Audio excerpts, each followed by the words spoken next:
Hey guys, hey girls. Today let's make jollof rice and beans or rice and beans jollof. I have different methods of making this, but today I want to use the method where the rice is already made and then they pour it with the stew. So this parboiled rice I bought isn't exactly the type that we use in Nigeria. I'm tired of throwing out the water. It's so starchy. That's going to also affect the quality of the rice we're going to make. So here are my ingredients. I have fresh tomatoes, fresh pepper. I have like 11 garlic there. Don't do this. I've never really made it with garlic. And this is the stock I made from the last chicken I boiled. So I don't use seasoning cubes. I just use my broth. So I keep my stock ready whenever I need it. The tin tomatoes you see there is from the store and it's properly made. Food security and food quality are very important in this country, so it's not like I'm buying such a tomatoes from Nigeria and I don't know what's inside. And I have salt and my regular go-to thyme and curry which I use. So this is the rice. I've pre-boiled it. It's like done. It's not like almost done. It's done. That was my mistake, and that was also because of the quality of that rice. So the oil I'm going to use is the oil I used to fry chicken. This is olive oil. I did low heat frying it, so the oil is still good for reuse. Please, if you over smoked your oil while frying, do not reuse. So now I'm putting in the onions and the garlic, and I'm getting the garlicky flavor. Okay, so the only thing missing from this rice that is not making it feel very Nigerian for me is that smoked catfish Nigerian style. Okay, but it still smells good from this point. It's starting to smell super garlicky, but I love it. I love it. I love it. I love the fact that this is like something I'm going to put in the rice like last minute. So I'm still going to get the freshness of the garlic, or so I thought at this point. So now we're going to pour in all of our ingredients, and you see how they go in just in case you're watching and making it. So this is the tomatoes I talked to you about. Here we're going to get our lycopene and antioxidants and whatever amazing thing you're expecting to get from tomatoes. That's why we're putting this. You can also use fresh tomatoes. I've always used fresh tomatoes, and fresh pepper really gives it that taste that makes it very Nigerian. If you're not using pepper, I don't know what you're cooking. Yes, exactly. I don't know what you're cooking if you're not putting pepper. Please. Ah, and then now we're putting our fresh pepper. If you don't have fresh pepper, you can use powdered pepper as well. And don't use those giant peppers. They're just sweet. They're good, they're healthy, but they're not going to give you what you're looking for. So these are really hot peppers. And now we'll just wait for a while for the pepper and the tomatoes. So my previous style is that at this point I would pour some water, and then the rice is half done, and I'll pour it into this pot or a big pot, and the water will come right above it, and the rice will cook up to the part where the water stops. But this style I'm using here is the one where the rice is like already ready, and even worse because I'm using a terrible quality of rice that I don't understand. And then I'm going to just mix it together the way we make fried rice. So now I'm going to pour in fresh tomatoes as well.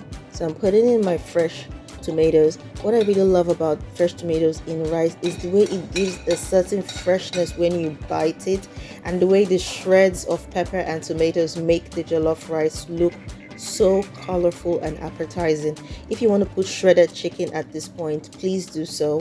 And yeah, I also talked to you about the dried catfish Nigerian style. Oh my god, that would have been so amazing in this food.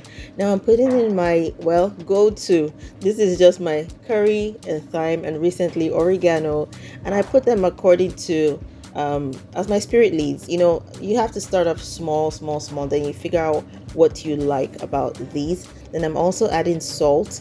The funny thing is that I don't taste food when I'm cooking, but I always feel like less salt is better than too much salt. But I know I'm still going to put salt anyway, and if while you're eating you don't feel right, then maybe you should just add a pinch. But I've never really like had that experience. I guess my brain already knows how it should go. So this is my stock from the chicken, which will probably give it like some kind of chicken flavor, I guess. So now we just stir. Okay, So if you're learning and you're just watching this to learn, this is how we stir food in the pot. You don't go like in circles round, around, around, around. You just go like from the edges, from the middle, all around, and make sure everything combines. I like to clean when I'm cooking. I like to keep, okay. Maybe I should cut this part off. Okay, that's already over. So I just keep stirring again. If you want to cover the pot, feel free to do so. But I just like to leave it open as long as it's not splattering. Everything is low heat today, so the flame isn't angry. The heat isn't angry. This voiceover is improv, so just flow with me. If you like the video till this point, please subscribe or like. If you have questions, please ask in the comments and I'm here to answer you.